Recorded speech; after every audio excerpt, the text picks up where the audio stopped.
जय हिंद साथियों, आज हम हिंदी व्याकरण के उन क्वेश्चनों को कवर करेंगे जो सबसे ज्यादा परीक्षाओं में पूछे हैं। चलिए स्टार्ट करते हैं वीडियो। और वीडियो का आज का पहला प्रश्न है, नर नारी में कौन सा समास है। प्यारे साथी, आपको बताने की नर नारी में कौन सा समास है। तत्पुरुष समास है, द्विगु समास है, कर्मधारय समास है या द्वंद्व समास है।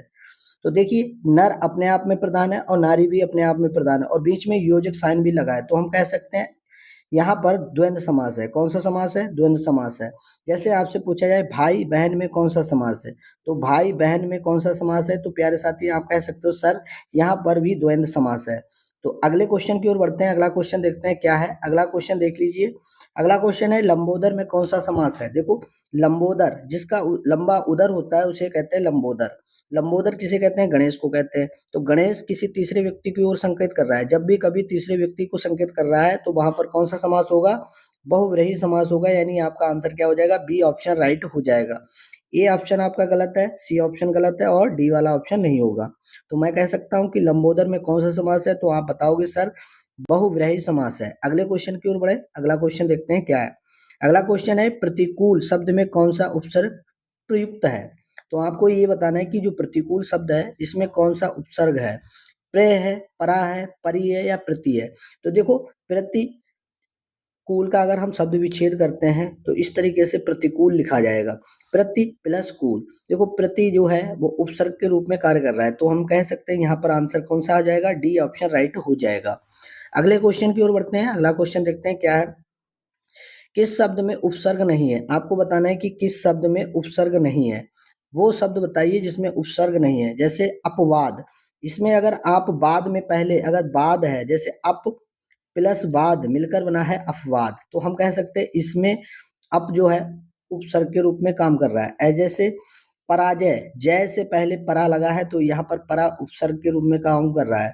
भाव है, भाव में पहले प्रा लगा है तो ये उपसर्ग के रूप में कार्य कर रहा है। जैसे ओढ़ना, ओढ़ना, ओढ़ प्लस ना, ओढ़ना, तो यहाँ पर प्रत्यय के रूप में काम कर रहा है, तो हम कह सकते हैं डी ऑप्शन आपका राइट हो जाएगा। आपसे पूछा गया है कि कौन सा उपसर्ग नहीं है, तो डी वाले ऑप्शन में उपसर्ग नहीं है, तो यहाँ पर आपका आंसर क्या हो जाएगा? डी ऑप्शन राइट हो जाएगा। नेक्स्ट क्वेश्चन की ओर बढ़ते हैं। अगला क्वेश्चन देखते हैं, कह रहा है निम्नलिखित में से कौन सा चा वर्ग नहीं है। आपको बताना है कि कौन सा शब्द है जो चा वर्ग में नहीं आता है। जैसे चा वर्ग में कौन कौन से आते हैं, तो आप कहोगे चा आता है, छा आता है, जा आता है, झा आता है, यहाँ आता है, ये सब चा वर्ग के व्यंजन है। तो आप क्या कह सकते हैं? चा वर्ग में देखो घा आता है, सॉरी छा आता है, लेकिन घा नहीं आता है। घा किस में आता है? तो आप कह सकते हो सर एक का वर्ग में आता है, का खा ग घा। तो यहाँ पर आपका आंसर क्या हो जाएगा? वी ऑप्शन राइट हो जाएगा। ए भी आपका आता है, ए में छा भी आता है, जा भी आता है, यहाँ भी आता है, लेकिन आपका घा नहीं आता है। घा किस में आता है? आप कह सकते हो सर का वर्ग में आता है। तो यहाँ पर आपका आंसर क्या हो जाएगा? बी ऑप्शन राइट हो जाएगा। अगला क्वेश्चन देख लेते हैं। कह रहा है कि निम्नलिखित में से कौन अयोगवाह है। आपको बताना है कि इनमें से कौन सा अयोगवाह है। अयोगवाह जैसे विसर्ग है, महाप्राण है, संयुक्त व्यंजन है, अल्प प्राण है। तो देखो, अयोगवाह में कौन कौन से आते हैं। जैसे अयोगवाह है तो अंग आता है, आह आता है, ये दोनों क्या है? विसर्ग में आते हैं। तो यहाँ पर आपका आंसर क्या हो जाएगा? ए ऑप्शन राइट हो जाएगा। अगले क्वेश्चन की ओर बढ़ते हैं। अगला क्वेश्चन देखते हैं क्या है। कह रहा है कि शुद्ध वर्तनी का चयन कीजिए। आपको बताना है कि कौन सा शब्द सही रूप से लिखा गया है। जैसे अनुक्रम है, चारों ऑप्शनों में अनुक्रम अपने सही तरीके से कौन किस ऑप्शन में लिखा है, ये आपको पहचान करके बताना है। ए में सही है, बी में सही है, सी में सही है या डी में सही है। तो प्यारे साथी, अगर आप देखेंगे अनुक्रम सही रूप से बी वाले ऑप्शन में लिखा गया है। यहाँ पर आपका आंसर क्या हो जाएगा? बी ऑप्शन राइट हो जाएगा। ए ऑप्शन में अनुक्रम सही नहीं लिखा है और सी वाले में भी नहीं लिखा है सही और डी वाले में भी नहीं लिखा है। तो आपका आंसर क्या हो गया? बी ऑप्शन राइट हो गया, जिसमें अनुक्रम सही रूप से लिखा गया है। अगले क्वेश्चन की ओर बढ़ते हैं। अगला क्वेश्चन क्या है? कह रहा है कि शुद्ध वर्तनी का चयन करना है। इसमें आपको बताने की दीर्घायु किस में सही लिखा है। ए ऑप्शन में सही है, बी में, सी में या डी में। तो देखो प्यारे साथी, अगर दीर्घायु की बात करें तो यहाँ पर डी ऑप्शन में सही नहीं है, सी में भी नहीं सही है, बी में नहीं सही है, ए वाला ऑप्शन में दीर्घायु सही लिखा है। तो आपका आंसर क्या हो जाएगा? ए ऑप्शन राइट हो जाएगा। अगले क्वेश्चन की ओर बढ़ते हैं। अगला क्वेश्चन देखते हैं। कह रहा है कि महोदय का संधि विच्छेद है। आपको बताना है कि महोदय जो शब्द लिखा है उसका सही संधि विच्छेद क्या है। महोदय में देखो, आपको पता है कि महोदय में गुण संधि है। अब गुण संधि स्वर में आती है तो हम कह सकते हैं महा प्लस उदय, तो हो जाएगा महोदय। तो यहाँ आ लग रहा है, यहाँ पर उ लग रहा है, तो फिर किसमें महा प्लस उदय किसमें लिखा है, डी वाले ऑप्शन में, यानी आपका आंसर क्या हो जाएगा, डी ऑप्शन राइट हो जाएगा। तो महोदय में आपसे पूछा है कौन सी संधि है, तो आप बताओगे गुण संधि है। महोदय का सही संधि विच्छेद कौन सा है, डी ऑप्शन राइट है। महा प्लस उदय है, तो यहाँ पर आपको ऐसे ही संधि विच्छेद करना आना चाहिए, तभी आप सही संधि पहचान सकते हो। चलिए अगले क्वेश्चन की ओर बढ़ते हैं। अगला क्वेश्चन देखते हैं क्या है।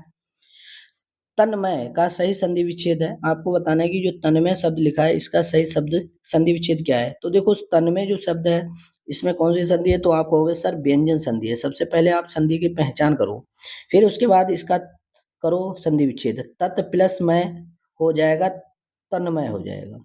तो यहाँ पर आप देखो तत् प्लस मय किसमें है, आपका सी ऑप्शन राइट हो रहा है। तो कौन सा ऑप्शन जो गया, सी ऑप्शन राइट हो जाएगा। आपसे पूछा जाएगा तन्मय का सही संधि विच्छेद क्या है, तो आप बताओगे सी वाले ऑप्शन में तत् प्लस मय, तन्मय हो जाएगा। अगर आपसे पूछा जाए तन्मय में कौन सी संधि है, तो आप बताओगे सर व्यंजन संधि है। तो इस तरीके से आपको संधि तैयार करते चलिए। अगला क्वेश्चन देख लेते हैं क्या है। अगला क्वेश्चन है कि चारपाई पर भाई साहब बैठे हैं, इस वाक्य में चारपाई किस कारक में है। आपको बताना है कि जो चारपाई, एक वाक्य लिखा है चारपाई पर भाई साहब बैठे हैं, इसमें आपको बताना है कि चारपाई किस कारक के लिए प्रयुक्त हुआ है, करण कारक, संप्रदान कारक, संबंध कारण या अधिकरण कारक। तो यहाँ पर अगर आप बात करें चारपाई पर भाई साहब बैठे हैं, तो यहाँ पर अधिकरण कारक है। चारपाई पर कौन सा, अधिकरण कारक है, क्योंकि यहाँ पर जो लगा है वो अधिकरण कारक को संबोधित कर रहा है। आई होप, मैं उम्मीद करता हूँ कि आपको यह वीडियो पसंद आ रही है। पसंद आ रही है तो लाइक करो, चैनल पर पहली बार जुड़े हो तो चैनल को सब्सक्राइब करो और अपने दोस्तों के पास इस वीडियो को एक बार शेयर कर दो। चलिए अगले क्वेश्चन का उत्तर आप जरूर कमेंट में दे दो। कह रहा है कि निम्नलिखित शब्दों में सदा स्त्रीलिंग वाला शब्द कौन सा है। आपको बताना है कि जो सदा स्त्रीलिंग के लिए प्रयुक्त होता है वो कौन सा शब्द है, पक्षी है, बाज है, मकड़ी है या गैंडा है, गेंडा है। तो यहाँ पर आपका सही आंसर क्या हो जाएगा, पक्षी हो जाएगा, यानी आपका ए ऑप्शन राइट हो जाएगा। अगले क्वेश्चन की ओर बढ़ते हैं। अगला क्वेश्चन है सिंह का पर्यायवाची शब्द नहीं है। आपको बताना है कि सिंह है, जो शेर है, शेर का पर्यायवाची शब्द नहीं है। केहरी, बहुबल, मृगेंद्र, कपीश्वर। तो यहाँ पर केहरी, बहुबल, मृगेंद्र, कपीश्वर। तो कपीश्वर तो आपको पता है हनुमान का पर्यायवाची होता है, तो आपका आंसर क्या हो जाएगा, डी ऑप्शन राइट हो जाएगा। इसमें पूछा है कौन सा सिंह का, यानी शेर का पर्यायवाची नहीं है। तो सिंह, देखो प्यारे बच्चों आपको पता है सिंह शेर के कहते हैं, तो शेर का पर्यायवाची केहरी भी है, बहुबल भी है, मृगेंद्र भी है, लेकिन कपेश्वर नहीं है। कपेश्वर किसका है, तो आप कह सकते हो हनुमान का है। हनुमान, पवन सुत हनुमान। आपको पता है कि यहाँ पर जो कपीश्वर है वो हनुमान का पर्यायवाची है। यहाँ आपका आंसर क्या हो जाएगा, डी ऑप्शन राइट हो जाएगा। अगला क्वेश्चन है सुंदर का पर्यायवाची नहीं है। आपको बताना है कि इनमें से कौन सा सुंदर का पर्यायवाची नहीं है। हेन है, कलित है, सुहावना है, मनोहर है। तो देखो प्यारे साथी, अगर सुंदर की बात करें तो सुंदर का पर्यायवाची हेन नहीं है। तो हेन किसका पर्यायवाची है, आपको कहोगे सर स्वर्ग का पर्यायवाची है। हेन किसका पर्यायवाची है, स्वर्ग का पर्यायवाची है। तो यहाँ पर आपका आंसर क्या हो जाएगा, ए ऑप्शन राइट हो जाएगा। सुंदर का पर्यायवाची कलित भी होता है, सुहावना भी होता है, मनोहर भी होता है। तो यहाँ पर आपका आंसर क्या हो जाएगा, ए ऑप्शन राइट हो जाएगा। अगला क्वेश्चन देख लेते हैं। अगला क्वेश्चन है सम्मुख का विलोम शब्द है। आपको बताना है कि जो सम्मुख है उसका विलोम शब्द क्या है। उन्मुख, विमुख, प्रमुख, अधिमुख। तो सम्मुख का विलोम शब्द अगर बात करें तो फिर वहां पर विमुख होगा, यानी आपका आंसर क्या हो जाएगा, बी ऑप्शन राइट हो जाएगा। जिस तर्क का कोई जवाब ना हो उसे हम क्या कहेंगे, जोरदार कहेंगे, तीखा कहेंगे, सटीक कहेंगे, अकाट्य कहेंगे। तो देखो जिस तर्क का कोई जवाब ना हो उसे कहेंगे अकाट्य, यानी आपका आंसर क्या हो जाएगा, डी ऑप्शन राइट हो जाएगा।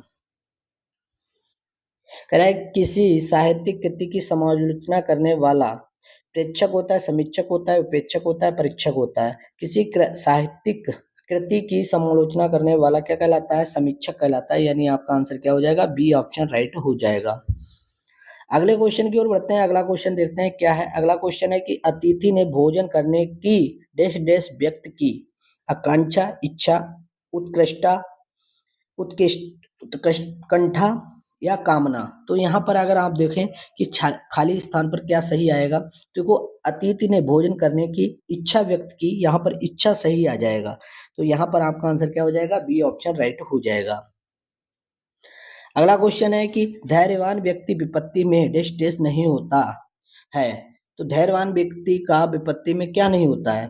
अधीर नहीं होता है, दुख नहीं होता है, चलायमान नहीं होता है या विचलित नहीं होता है। तो प्यारे साथी आपको पता है धैर्यवान व्यक्ति है वो दुख अगर उसके पास विपत्ति आ जाए फिर भी वो अपने मार्ग से विचलित नहीं होता है।